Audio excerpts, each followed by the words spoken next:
흔히 발견되어지는 하나의 성품을 지녔다는 것들을 자녀들이 알게 함으로써 그 자녀들 또한 예수 그리스도의 말씀 안에서 이제 그들이 절제된 삶을 살 수 있도록 우리가 도와주어야 된다는 것입니다.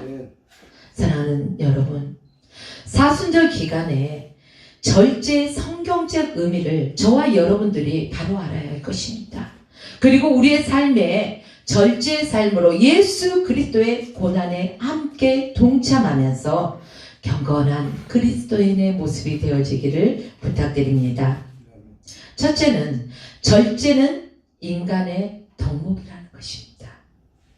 우선 절제란 그리스도인이기 전에 우리의 인격의 형성에서 먼저 비롯되어야 된다는 것이죠.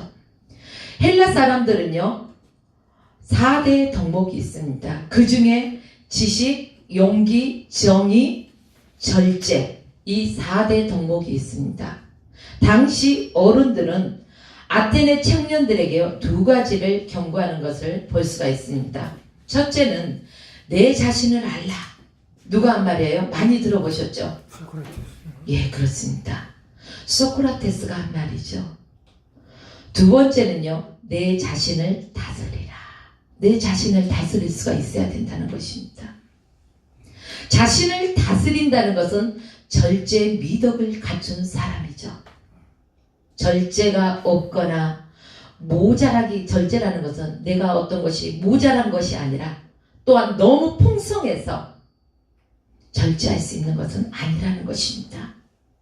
자, 바울을 바라볼까요? 바울은 총독 벨렉스 앞에서 강론을 하죠. 사도행전 24장 25절에 보면은 바울이 의와 절제와 장차 오는 심판에 대해서 이제 강론하고 있습니다. 이 강론을 들은 벨릭스가 두려워합니다. 그리고 이제 지금은 가라. 나중에 내가 너를 따로 부르겠다. 바울에게 이렇게 말합니다. 자, 바울은 이때 당시의 신분이 어떤 신분이었을까요? 바울은 제수의 신분이었습니다. 제수의 신분이지만 당시의 권력가예요. 권력가인 벨릭스에게 이제 그가 절제에 대해서 강론을 하는데 두려워하지 않잖아요.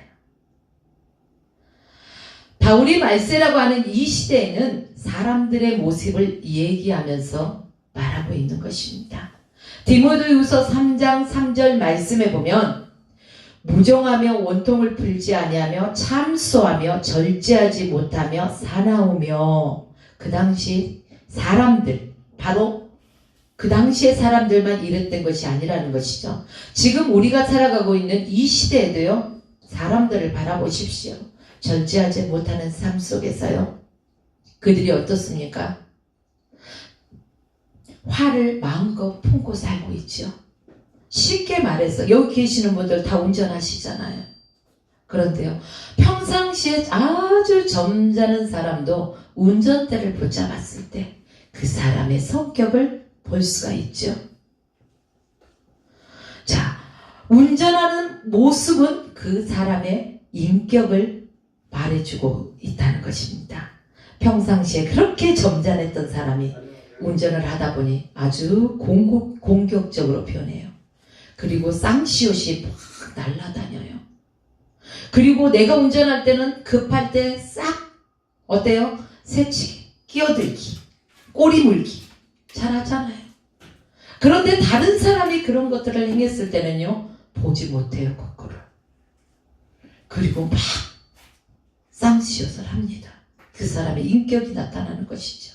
왜 그럴까요? 자기의 성품을 절제하지 못한 데서 비롯된다는 것입니다. 그렇다면 그 사람의 인격은요 그 순간에 무너져 버린다는 것입니다. 그 사람이 아무리 인격을 갖춘 사람처럼 보였을지라도 그 안에서 그 사람의 모습을 본 사람들은 과연 인격자로 바라볼 수 있을까요? 여러분들의 삶은 어떻습니까?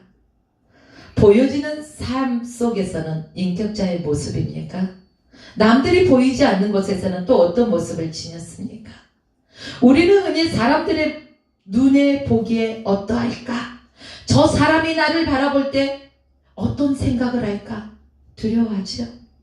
그러나 정작 우리가 두려워해야 될 하나님 앞에서는 어떻습니까?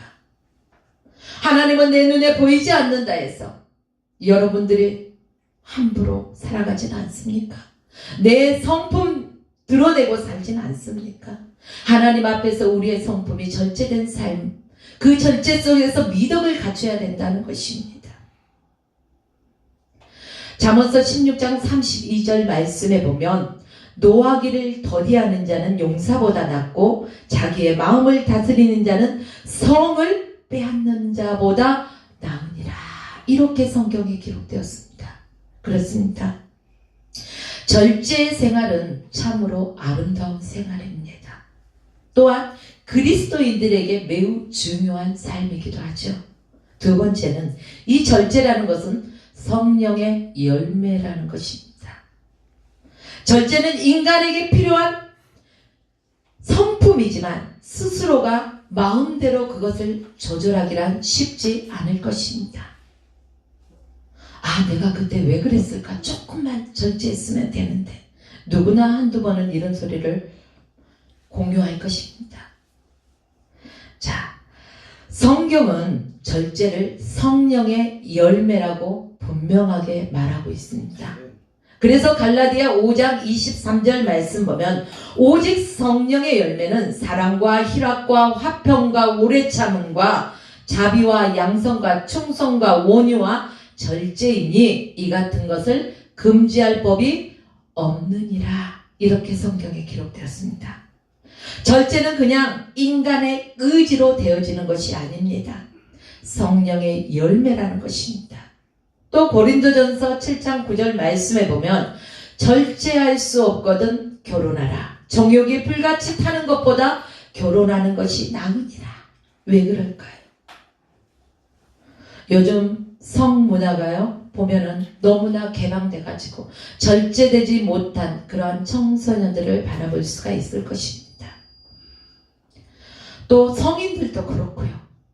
자, 우리는 성경에서 분명히 말하고 있는 말씀처럼 우리의 삶 가운데서도 이러한 절제가 필요하다는 것입니다. 여기에서 그런데 말하고 있는 절제라는 것은 무엇이냐? 우리 육체적인 욕망을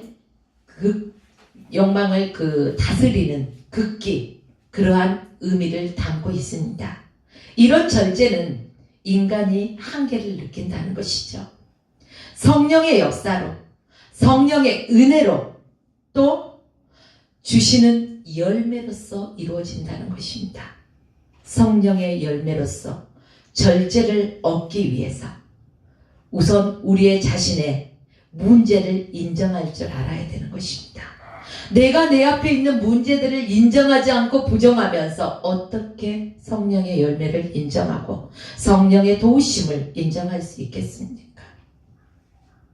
내 자신의 연약함 때문에 나는 할 수 없지만 내 안에 역사하시고 나와 함께 하시는 성령 하나님을 철저하게 의지하는 삶을 살아갈 때 우리는 그러한 것들을 다스리면서 살아갈 수 있다는 말씀입니다. 우리는 우리 스스로가 마음대로 절제할 수 없다는 연약한 인간임을 먼저 인정해야 된다는 것입니다. 그리고 성령의 도우심을 구하십시오. 또한 이제 우리의 말, 또 돈, 물질, 우리의 그 성격, 성질, 이러한 것들도요 우리가 스스로 제어하지 못할 때가 많이 있습니다. 왜 그럴까요? 절제하지 못한 데는 우리의 감정을 우리가 극복하지 못하기 때문에 그러한 것들을 절제하지 못한다는 것입니다.